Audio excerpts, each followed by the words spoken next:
क्या हो अगर मैं आपसे कहूं कि यीशु मसीह परमेश्वर नहीं है? क्या हो अगर मैं आपसे कहूं कि यीशु मसीह को परमेश्वर ने बनाया है और यीशु मसीह is not equal to God? कुछ ऐसे ही reaction 3rd and 4th century के आसपास क्रिश्चियनों का था जब एक व्यक्ति जिसका नाम एरियस था उसने ये क्लेम किया था, यीशु परमेश्वर नहीं है और वह एक बनाया गया प्राणी है। जब उसने ये स्टेटमेंट दिया तो क्रिश्चियन वर्ल्ड में उस टाइम तहलका मच गया और लोगों ने कहा ये कौन सी बात है। जैसे अभी आप चौंक गए थे, उसी टाइम बहुत से क्रिश्चियन लोग चौंक गए थे एरियस की ये बात सुनकर। हाँ, आज मैं आपसे बात कर रहा हूँ एरियन की, आज मैं आपसे बात कर रहा हूँ काउंसिल ऑफ नाइसिया की, आज मैं आपसे बात कर रहा हूँ फर्स्ट हिस्टोरिकल इवेंट जिसने क्रिश्चियन वर्ल्ड को शेप दिया। तो आइए शुरू करते हैं video.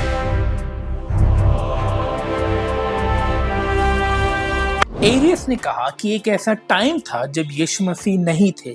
There was a time when Jesus was not, and एक ऐसा टाइम आया जब यीशु मसीह एग्जिस्टेंस में आना शुरू हुए क्योंकि परमेश्वर ने यीशु मसीह को बनाया था।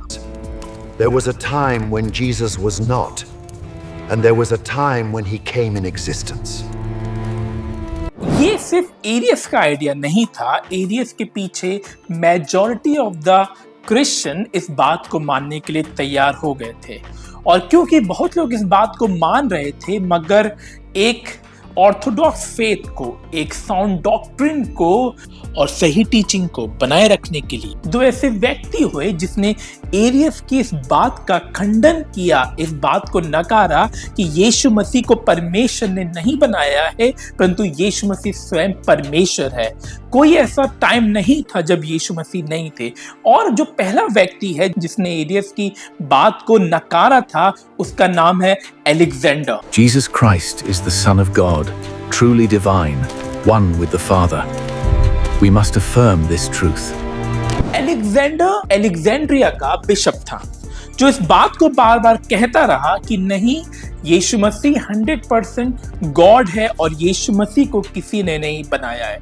जो दूसरा जो वॉइस है या दूसरा पर्सन है जिसने एरियस के अगेंस्ट में बहुत बोला उसका नाम है एथनेशियस।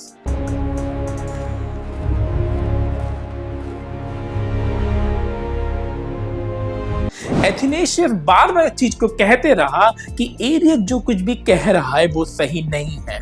तो एक साइड एरियस था जो ये मानता था कि यीशु मसीह परमेश्वर नहीं है, यीशु मसीह को परमेश्वर ने बनाया है, और दूसरी साइड हम देखते हैं कि अलेक्जेंडर और एथनेशियस है जो इस चीज को कह रहे हैं कि नहीं, यीशु मसीह 100% गॉड है और यीशु मसीह को परमेश्वर ने नहीं बनाया है, और दोनों के अपने अपने फॉलोवर्स हैं।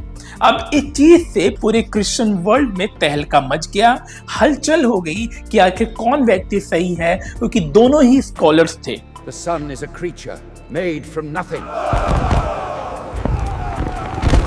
और फिर हम देखते हैं एंट्री होती है कॉन्स्टेंटीन की।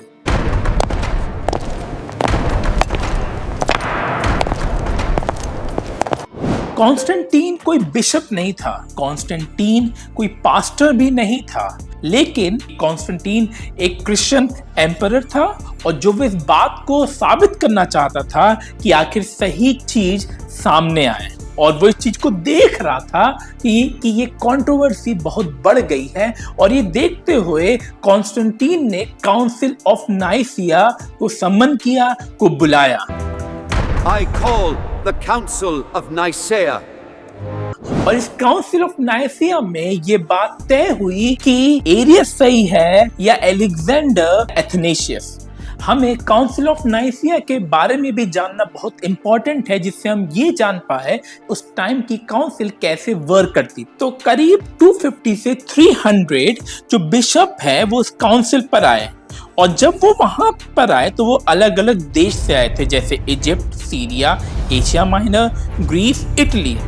और वो जब उस काउंसिल में आए तो उन्होंने दोनों पक्ष की बात सुनी, एरियस की बात और एलेक्जेंडर और एथनेशियस की बात सुनी, जिस आधार पर उन्होंने डिसाइड किया था कि कौन सही है। वो स्क्रिप्चर था और चर्चों ने अभी तक क्या विश्वास करके रखा था और जो पहले की क्रीड थी वो क्या थी, और जितने भी बिशप 250 से 300 के आसपास जो बिशप आए थे वो कौन सी बात पर विश्वास करते थे, मेजॉरिटी ऑफ द बिशप। और जब काउंसिल खत्म हुई इसके बाद इस बात पर पहुंचे कि जो कुछ भी एरियस ने कहा है कि यीशु मसीह परमेश्वर नहीं है, ये सरासर गलत है और इसका खंडन करना चाहिए। The Father and the Son are of a different substance. They are of one substance.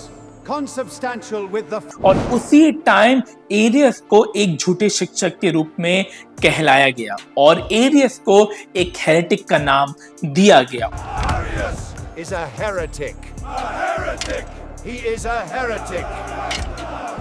Anathema. और वहीं पर हम देखते हैं कि एलेक्जेंडर और एथनेशियस जो कि इस चीज को कहते थे कि यीशु मसीह 100% गॉड है, वो काउंसिल ऑफ नाइसिया में सच पाए गए। We must determine the true nature of the Son. All those who believe the Son is one in essence with the Father, signify your decree. अच्छा, तो हमें ये चीज ध्यान में रखनी है कि काउंसिल ऑफ नाइसिया ने किसी चीज को प्रमाणित नहीं किया है या काउंसिल ऑफ नाइसिया कोई चीज लेकर नहीं आए। अधिकतर बार जो सेकुलर लोग होते हैं वो इस चीज को बोलते हैं कि नहीं, काउंसिल ऑफ नाइसिया ने डॉक्ट्रिन निर्धारित की। ये बात गलत है। क्यों गलत है? क्योंकि हम ये देखते हैं ये कंट्रोवर्सी क्यों आई।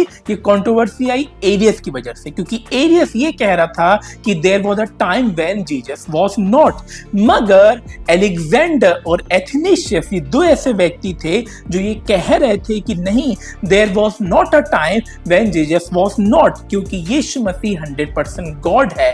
तो काउंसिल ने बिब्लिकल लिटरेसी को ध्यान में रखते हुए और जब काउंसिल बैठी तो हम ये देखते हैं कि काउंसिल ने इन दोनों की बातों को वेट किया कि आखिर इन दोनों की बात को बाइबल से चेक किया कि आखिर इन दोनों की बात में से कौन सी बात सही है। और उसके बाद ये पाया गया कि जो कुछ भी एलेक्जेंडर और एथनेशियस ने कहा वो सही है, ना कि जो एरियस ने कहा। हमने देखा आज के टाइम में हम देखते हैं बहुत बार लोग हीलिंग को लेकर या बहुत बार लोग चिन्ह चमत्कार को लेकर या बहुत बार लोग वरदानों को लेकर अलग अलग बात मानते हैं। तब के टाइम पर ऐसी काउंसिल हुआ करती थी, मगर अब हम ऐसी काउंसिल नहीं देखते हैं। अब ऐसी काउंसिल हम कैथोलिक चर्च में देखते हैं और यही ट्रेडिशन कैथोलिक चर्च में throughout the century pass down हुआ, मगर प्रोटेस्टेंट के यहाँ कोई भी ऐसी काउंसिल नहीं होती है। बट अगर आप क्रिश्चियन वर्ल्ड देखेंगे तो आप ये पाएंगे कि बहुत बार ऐसी कोशिशें की गई है कि जब प्रोटेस्टेंट और कैथोलिक चर्च साथ में बैठकर बात करें।